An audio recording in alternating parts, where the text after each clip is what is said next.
Bienvenido, Mirko Vidal. Él va a desarrollar el tema El origen del Estado, aquí en la Cumbre de la Libertad. Mirko, te escuchamos. Bienvenido aquí a la Cumbre de la Libertad Cusco 2021. Adelante con tu ponencia. Muchas gracias, la verdad, por la invitación. Quiero agradecer a la Cumbre de la Libertad por darme esta oportunidad. Un honor compartir el panel con tantos grandes exponentes. Qué bueno que después de mí siga el gran Nicolás Moraz, al cual le mando un abrazo bastante fuerte. Y quiero agradecer a todas las personas que se están conectando. Para mí es un honor poder exponer estos temas. Y como ya lo adelantaron, voy a exponer lo que es el origen del Estado desde el filtro de la teoría de Robert Carneiro. Hablaremos cuál es la naturaleza del Estado, si es uno de origen violento o no, y sobre todo, qué nos depara y qué actitud debemos tomar frente a él. Para eso voy a compartir esta presentación, lo tenemos aquí. Vamos a hablar del origen del Estado, pero antes de eso me parecía importante recordar cuál es su naturaleza, la naturaleza del Estado, cómo vive, cómo se alimenta, cómo crece, cómo se reproduce, cómo sus instituciones perduran en el tiempo. En otras palabras, de dónde extrae el capital para seguir realizando mandatos coactivos y seguir imponiendo una voluntad por más que la gente que vive bajo su yugo o aplastado bajo su yugo no quiera eh, tener este pensamiento, este actuar o esa forma de vida. Para eso podemos citar a un autor que me gusta bastante, en este caso Murray Rothbard, que me parece que con esta frase resume bastante bien lo que es la línea de pensamiento de los liberales libertarios anarquistas, en los cuales me incluyo, y sobre todo nos ayuda a comprender cuál es la fuente de financiamiento de esta institución ficticia, en mi opinión, que llamamos Estado. Básicamente nos dice lo siguiente: como el Estado vive necesariamente de la confiscación obligatoria de capital privado, y dado que su expansión implica necesariamente incursiones cada vez más en los individuos y empresas privadas, debemos afirmar que el Estado es profunda e intrínsecamente anticapitalista.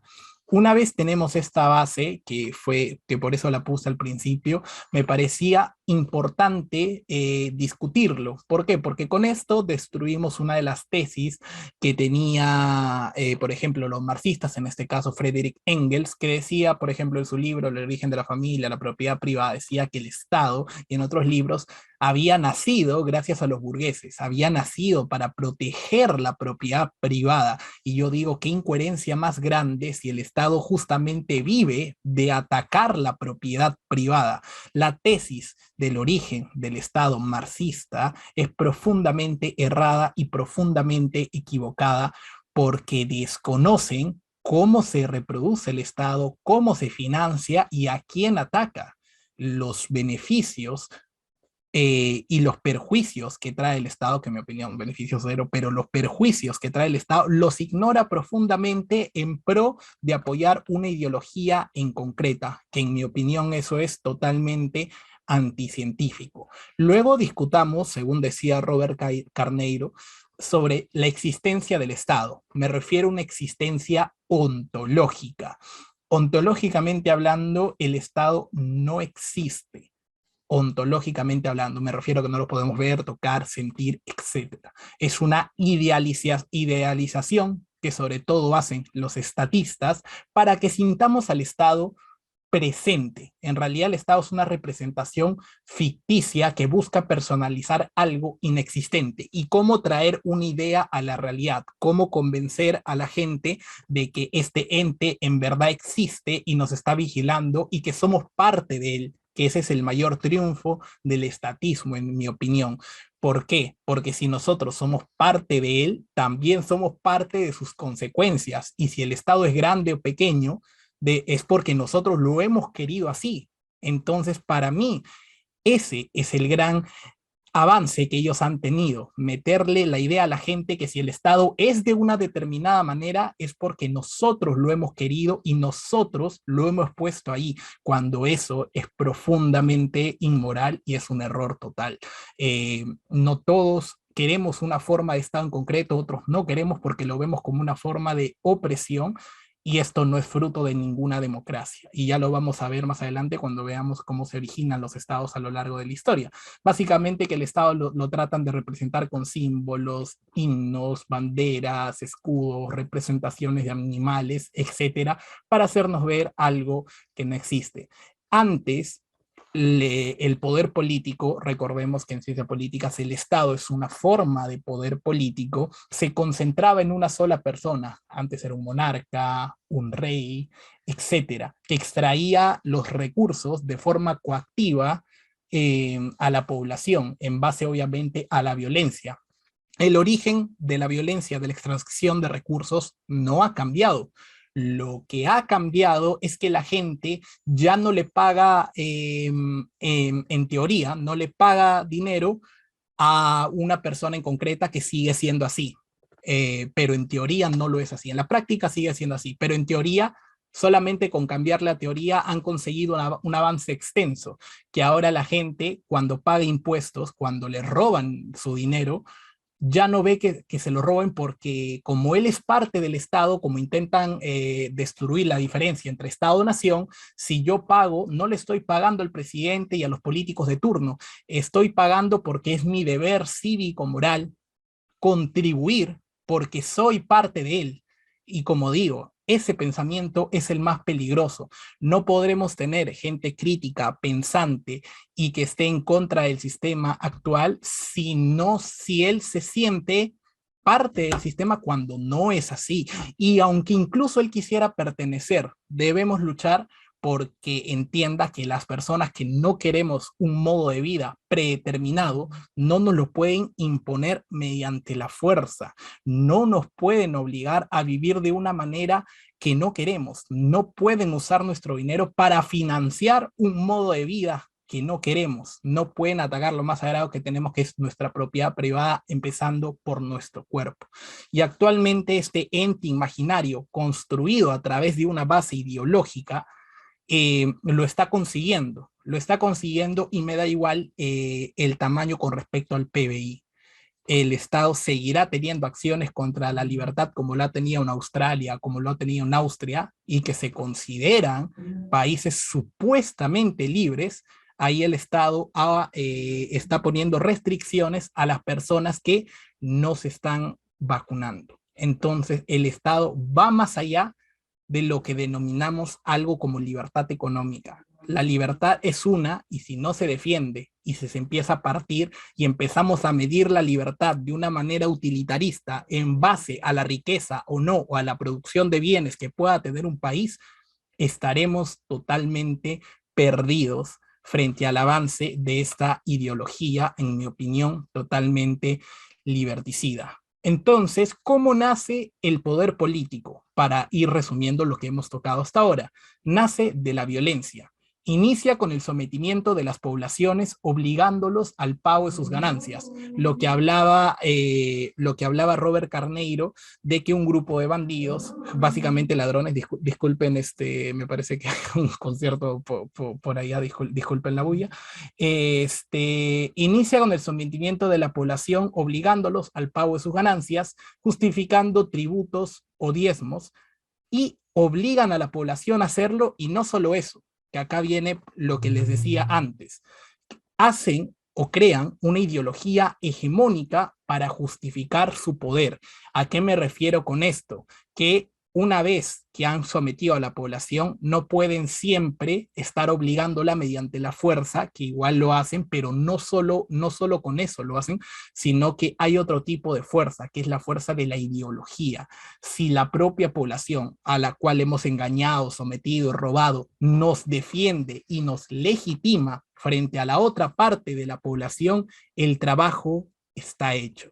¿Por qué? Porque habrán partes de la población intentando convencer a las otras partes de la población que en realidad nosotros no hemos venido a un territorio a esclavizar a la población, sino que en realidad ellos voluntariamente han decidido ceder el 10, el 15, el 20, el 40% de lo que ganan, su libertad, la imposición de normas abusivas, porque ellos nos han elegido y ellos han querido. Esto, por ejemplo, lo destruye bastante bien Albert J. Nock en un libro que se llama Contra el Estado. Eh, ¿Por qué? Porque cuando Albert J. Nock habla, él básicamente lo habla desde el punto de vista del derecho, cuando ataca el contrato social. Nosotros no podemos ser parte en derecho de un contrato que no hemos firmado, y si nuestros padres lo hubieran firmado, cosa que no pasó, pero si aunque ellos lo hubieran firmado, nuestros abuelos o nuestros ancestros, no es vinculante con gente que está actualmente viviendo. Y justamente estas teorías de la justificación del Estado más o menos las podemos poner en tres, que es básicamente identificar al monarca con una divinidad.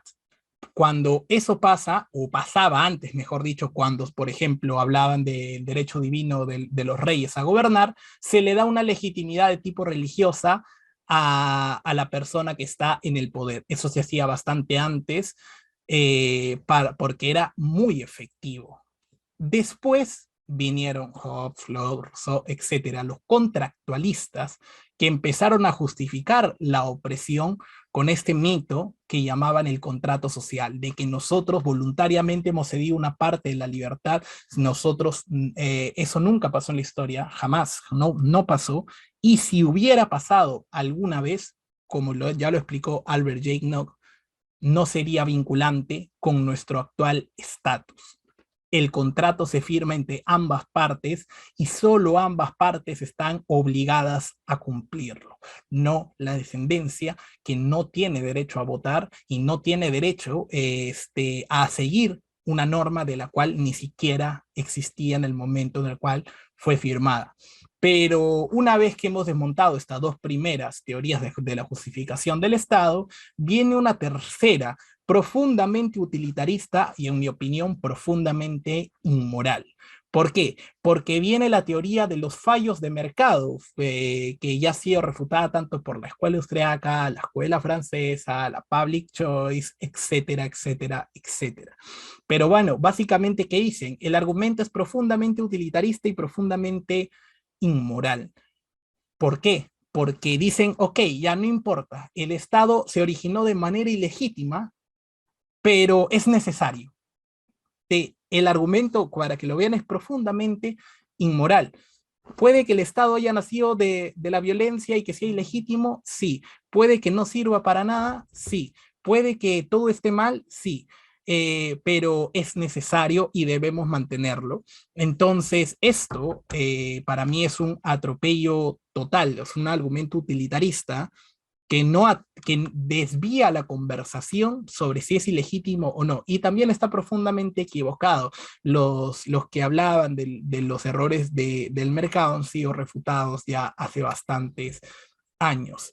Y ya para ir finalizando, tenemos esto, el resumen final de lo que hemos estado exponiendo y básicamente varios libros, de lo que hemos hablado de la tesis de Robert Carneiro de la teoría predatoria del Estado o teoría libertaria, que básicamente hay una justificación de la existencia del Estado que nace del poder o de la violencia, lo cual es profundamente equivocado y profundamente inmoral.